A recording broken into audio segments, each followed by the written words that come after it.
नमस्ते। मैं हूँ डॉक्टर अनुसुया गोहिल और आज एक और बार आपका स्वागत करती हूँ पावन ऐप पर। अब तक हमने आप अपना गोल पूरा कैसे करें इसके बारे में बहुत कुछ समझा और जो हमारा अंडरलाइन करंट था वो था कि परसीवरेंस कैसे इम्पॉर्टेंट है हमारे गोल पूरा करने के लिए।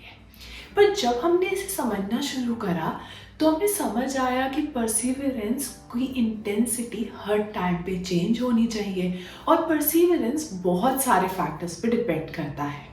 उसमें से हमारा मेन फैक्टर था कि टाइम टू टाइम हमें कैसे अपना गोल इवैल्यूएट करना चाहिए, एनालाइज करना चाहिए कि कहाँ हम चूक रहे हैं और कुछ चेंजेस उस बेसिस पे लाने चाहिए। अब जब हम ये चेंजेस लाते हैं तो हम हमेशा चाहते हैं कि ये जो चेंज आया है इससे हमें मैक्सिमम एफिशिएंसी मिले और मिनिमम डिस्ट्रक्शन या लॉस हो। पर अब हम ये श्योरिटी कैसे लाएं कि हमारी डिसीजन मेकिंग जो है, जिन बेसिस पे हम ये चेंजेस ला रहे हैं वो बिल्कुल सही है। इसका क्लियर कट इंस्ट्रक्शन हमें मिलता है हमारी जो एक बहुत ही रोचक पुस्तक है पूरे हमारे अगर पिछले ज्ञानों में दी गई, वो है पंचतंत्र। इसमें क्लियर कट बताया हुआ है कि क्या 3 स्टेप्स हैं जो हमें हेल्प करते हैं एक क्लियर डिसीजन बनाने में। तो सबसे पहला आता है एडवांटेजेस और डिसएडवांटेजेस को रूथली इवैल्यूएट करना। अब इसका क्या मतलब हुआ, ये हम कैसे करेंगे? हमने सबकी ओपिनियन ले ली, हमने कुछ चेंजेस डिसाइड कर लिए, बट ये समझना बहुत ज़रूरी है कि जो अब हम चेंजेस ले रहे हैं उसके भी हम आगे की दृष्टि में सोचते हुए, लॉन्ग टर्म में सोचते हुए डिसएडवांटेजेस और एडवांटेजेस को इवैल्यूएट करें ताकि हमारी एफिशिएंसी जो है वो मैक्सिमम हो सके। और अगर अभी भी हमें अपने चेंज ऑफ एक्शन में भी कुछ चेंज लाना है तो हम वो ला सकें। जो दूसरा स्टेप उसमें बताया गया है वो है कि हमेशा देखना कि जो हम डिसीजंस ले रहे हैं वो हमारी आर्थिक व्यवस्था और हमारे रिलेशनशिप्स पे कैसे इफेक्ट कर रहे हैं। अब आर्थिक व्यवस्था मतलब कि फाइनेंसेस एक बहुत इम्पॉर्टेंट रोल प्ले करते हैं किसी भी गोल को पूरा करने में।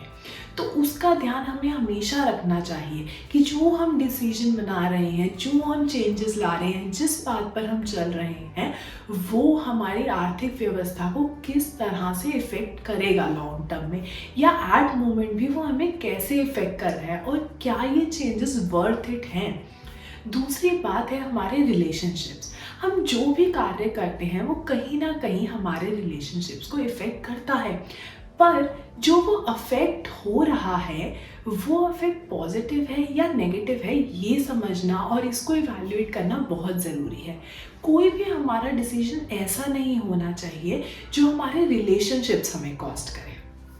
तीसरा आता है कि देखना कि हमारा रिस्क फैक्टर कितना ज़्यादा है और हमें गेन और लॉस कितना ज़्यादा होगा।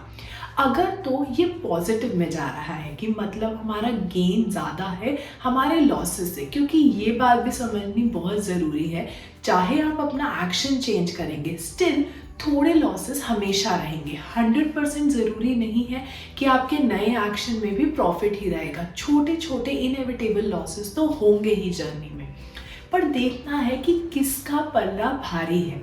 अगर तो आपकी पॉजिटिविटी मतलब कि गेन का पल्ला भारी है तो आप ये डिसीजन करिए, बट अगर आपके लॉसेस और रिस्क बहुत ज़्यादा है एज कम्पेयर टू जो आपको प्रॉफिट होगा, देन आपको अपने डिसीजन पे रीथिंक करने की ज़रूरत है। हम लास्ट एपिसोड में अब बात करेंगे कि हमने डिसीजन मेकिंग ले ली, सब ले लिया, और अगर हमें लगता है कि हमारा गोल बिल्कुल भी सही नहीं है तो क्या क्विट करना सही है या कहीं ये परसिवियरेंस ना रखते हुए हार जाना हुआ। हम इस बात को क्लियर कट समझेंगे नेक्स्ट वीडियो में। तब तक के लिए आप और इवैल्यूएट करिए अपने गोल्स को और जितना अब तक की बात हुई है उससे देखिए आप अपना गोल पूरा कैसे कर सकते हैं। नमस्ते, मैं आपको मिलूंगी अगली वीडियो में।